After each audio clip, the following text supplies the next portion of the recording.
When you were a kid, did you ever have an imaginary friend? I can't seem to recall me having one, but anyway, though I was originally supposed to give you a review of this after seeing it a week ago and failed because of my sickness, I finally got to see this film. And it's the film known as If.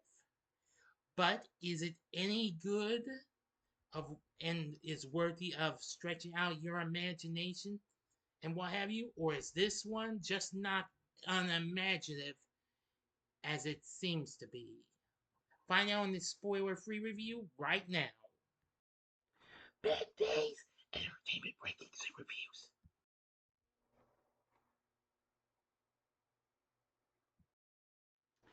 So, greetings, my fellow YouTubers, and welcome to Big D's Entertainment Rankings and Reviews.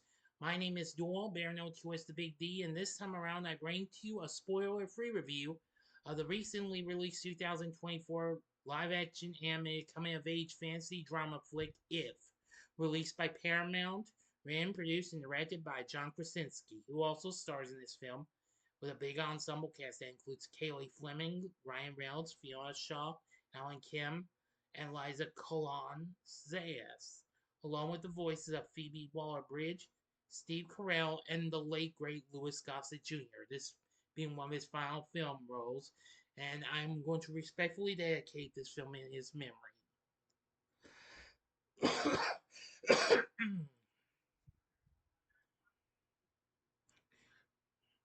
While the film has gotten mixed reviews, but it's still so far been doing pretty well.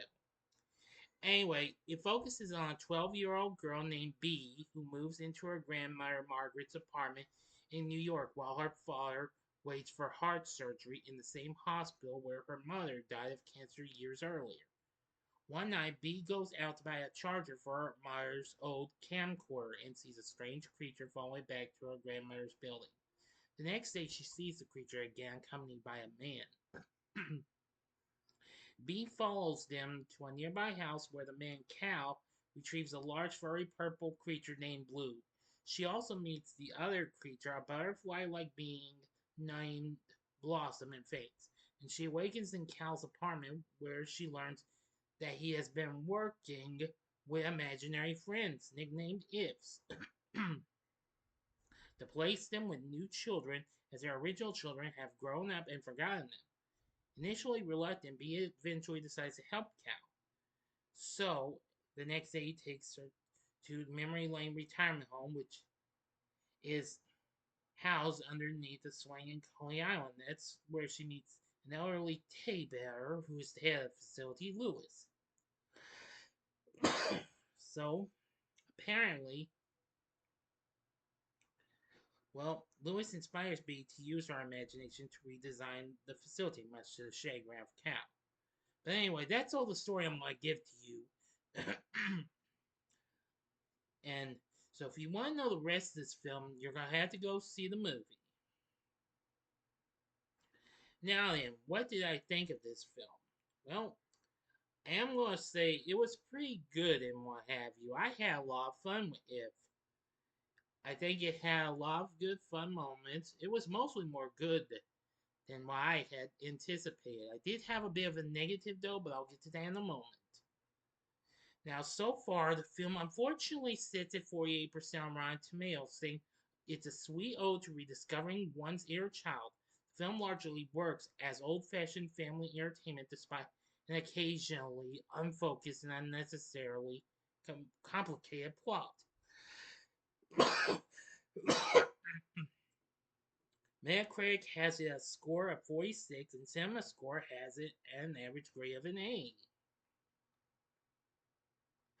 The Guardian wrote that it checks the boxes on the elements of a family-friendly movie, but also knowing that it does not fully conjure the magic of other films in the genre.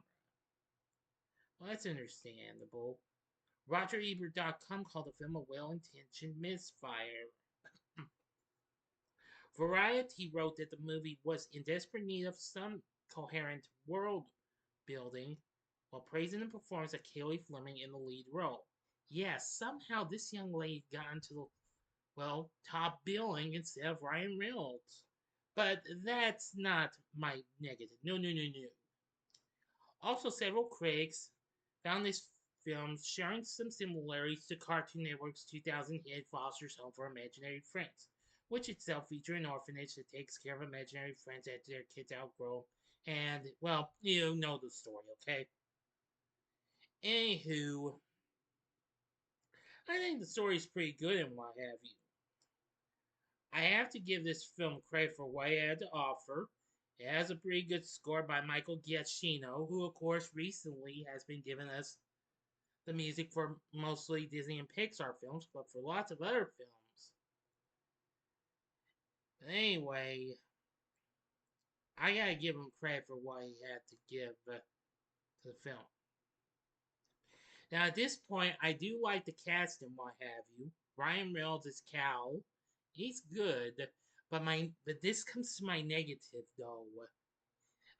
His character of Cal is I'm kind of mixed on his character of Cal because sometimes he just doesn't bring out much of a bit of humor and what have you, like I've seen in other films. Heck, even Deadpool, which I am looking forward to that new Deadpool versus Wolverine.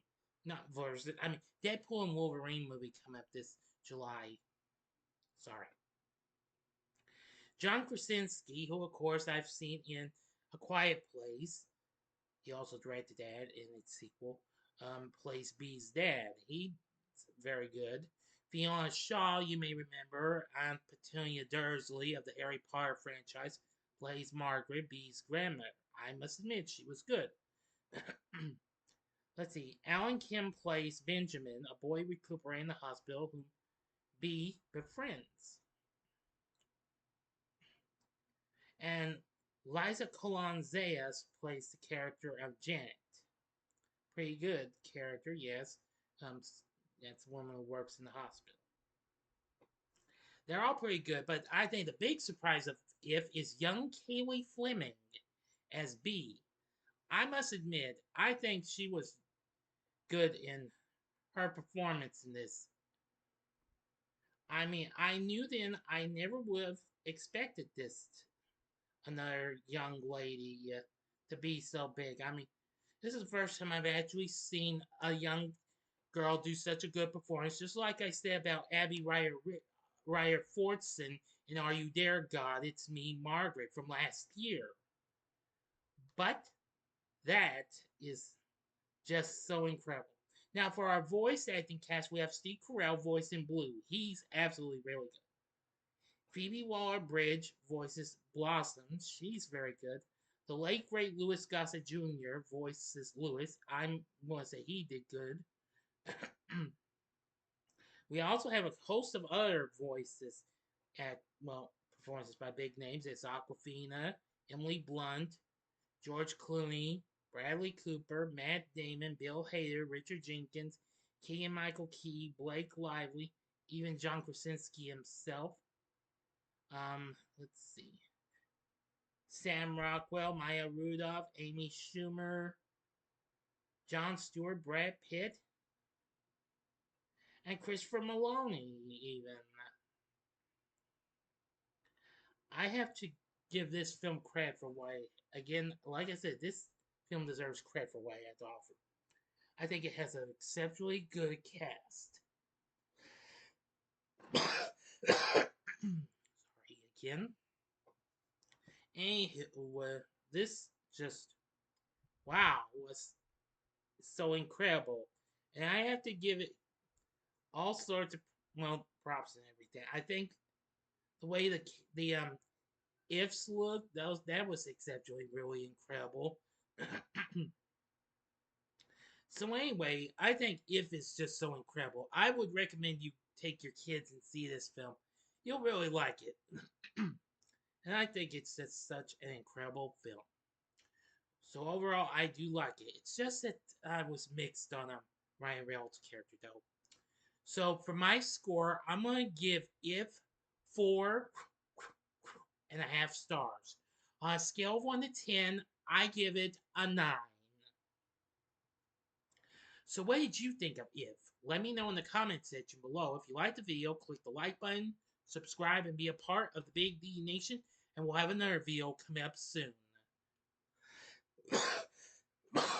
which will be another spoiler-free review. Anyway, continue to help support my channel, make it grow, make the views grow as well. So if you like this, check out my reviews of these other coming-of-age films. In the upper left-hand corner is my review of a former Disney Plus film that I really miss seeing. That's Stargirl from 2020. Or you can go to the upper left-hand corner and see my review of a film I was just talking about with another great leading young gal in Are You There, God? It's Me, Margaret. Or if you'd like, you can check out my review of Disney and Pixar's recent hit, Elemental, from last year in 2023. And the bottom right hand corner is the button you can click to subscribe. If you like rankings and reviews on movies, TV, music, video games, etc., then I'm your guy. Thanks for watching. Until next time, I'm the Big D saying, see ya.